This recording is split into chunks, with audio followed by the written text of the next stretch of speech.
आजकल लोग share market के साथ साथ वीडियो में भी ट्रांजेक्शन कर रहे हैं, तो ये वीडियो है क्या, ये जानने के लिए पूरा वीडियो देखें। Video means virtual digital asset, जैसे कि बिटकॉइन, एनएफटी, जो digitally generate, store and transfer होता है। अब ट्रांसफर पर टैक्स पेमेंट तो करना ही पड़ेगा। सेक्शन 115 बीबीएच क्या कहता है, अगर डिजिटल एसेट आपने किसी को सेल आउट की है और प्रॉफिट हुआ है तो प्रॉफिट पे फ्लैट 30% टैक्स पेमेंट करना पड़ेगा। बट अगर आपको लॉस हुआ है तो ये प्रॉफिट के सामने एडजस्ट भी नहीं होएगा और कैरी फॉरवर्ड भी नहीं मिलेगा।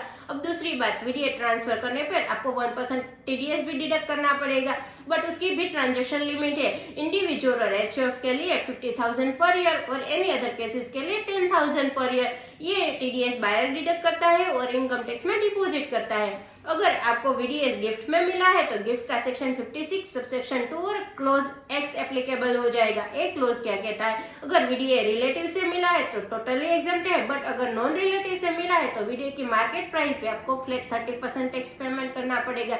ऐसी ही इंफॉर्मेटिव वीडियो जानने के लिए हमें फॉलो करें, शेयर करें और सब्सक्राइब करें।